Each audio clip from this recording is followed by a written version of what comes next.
There's something unusual happening in the silver market right now, and if you're watching prices across different platforms, you might be seeing numbers that don't quite align. One exchange shows silver at one level, another platform displays something different, and meanwhile futures contracts are painting yet another picture. For anyone holding physical metal or tracking paper positions, this creates a genuine question. Which price actually matters? And more importantly, what's driving these discrepancies at this particular moment? Understanding why silver prices can appear fragmented across different markets isn't just about technical minutiae. It reveals something deeper about how this metal trades, how liquidity flows between different instruments, and what happens when market participants operate across time zones with varying levels of information and access. Silver occupies a strange position in global finance. It's simultaneously an industrial commodity, a monetary metal, a speculative vehicle, and a portfolio hedge. That multifaceted identity means it trades in multiple venues with different structures, settlement mechanisms, and participant bases.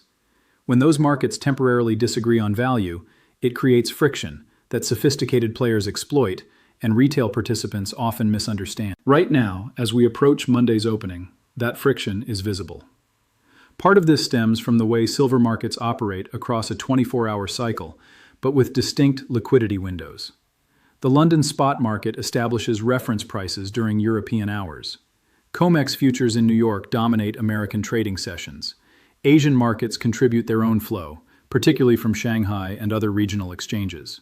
Between these sessions, electronic trading continues, but with thinner participation and wider spreads. Price discovery becomes less efficient in these gaps. A significant headline can move futures sharply, while spot markets remain closed or thinly traded, creating temporary divergence that later reconciles when full liquidity returns. What makes this moment particularly interesting is the convergence of several underlying pressures that amplify these discrepancies. We're operating in an environment where interest rate expectations have been shifting rapidly. Central bank policy trajectories that seemed clear weeks ago are now subject to renewed debate. That matters enormously for silver, because unlike gold, silver carries significant industrial demand exposure. Roughly half of silver consumption goes into industrial applications: electronics, solar panels, medical devices, and manufacturing processes. When economic growth expectations shift, industrial demand forecasts shift with them, and that creates uncertainty about fundamental value that purely monetary metals don't experience to the same degree. Simultaneously, silver maintains its role as a monetary metal and inflation hedge, which means it also responds to real interest rate movements and currency valuation dynamics. When real yields rise, the opportunity cost of holding non-yielding assets increases, creating downward pressure. When currency debasement concerns intensify or inflation expectations adjust upward, precious metals often attract safe haven flows. Silver gets pulled between these opposing forces in ways gold doesn't, because gold's industrial component is minimal. This dual personality creates volatility and occasional confusion about which narrative is dominating price action at any given time. Adding another layer, we're seeing supply-side dynamics that differ from recent historical patterns. Global silver mine production has been relatively constrained. Many primary silver mines operate on thin margins, and years of underinvestment mean new supply isn't coming online quickly.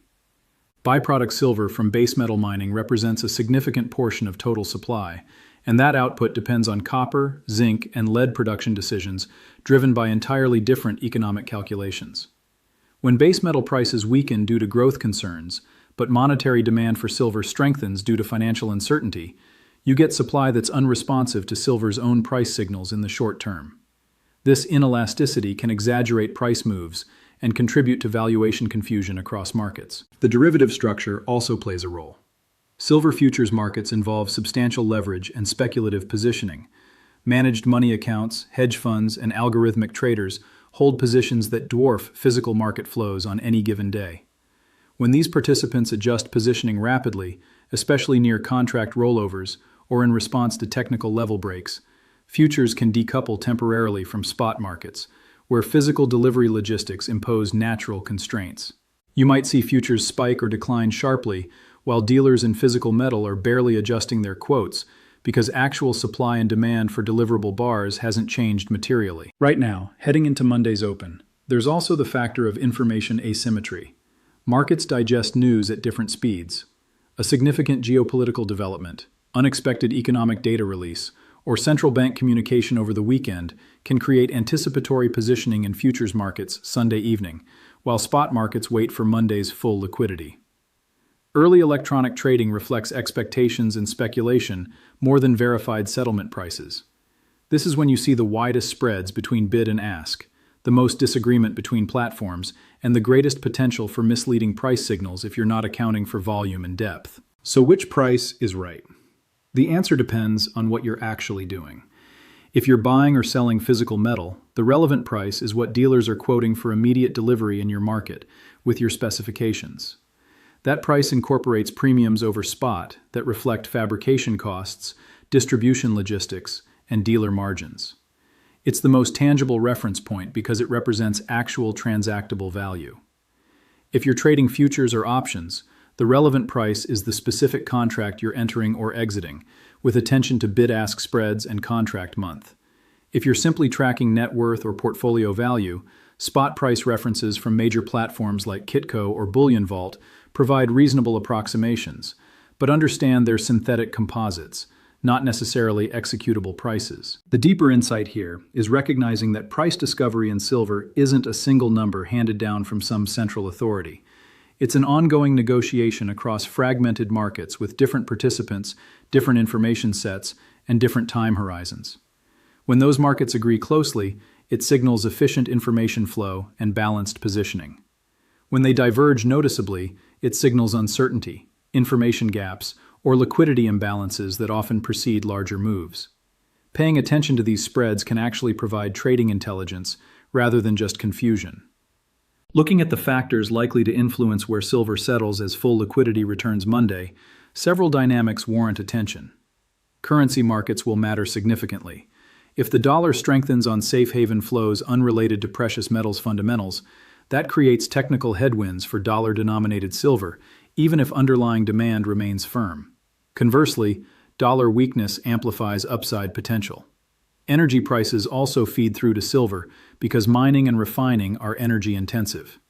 Unexpected moves in oil or natural gas affect production cost floors and can influence longer-term supply expectations. Another element involves correlation behavior with gold. Historically, silver tends to amplify gold's directional moves, rising faster in rallies and falling harder in corrections due to its smaller market size and higher beta. If gold is responding to specific drivers like central bank purchases, sovereign wealth positioning, or treasury market stress, silver often follows with exaggerated volatility. Monitoring the gold-silver ratio, which currently sits at levels that historically have signaled either extreme undervaluation or overvaluation for silver, depending on context, provides useful perspective on relative positioning. Then there's the technical picture, which matters because silver markets are heavily influenced by momentum traders and systematic strategies. Key support and resistance levels derived from previous consolidation zones, moving averages, or Fibonacci retracements often become self-fulfilling as algorithmic strategies trigger around them.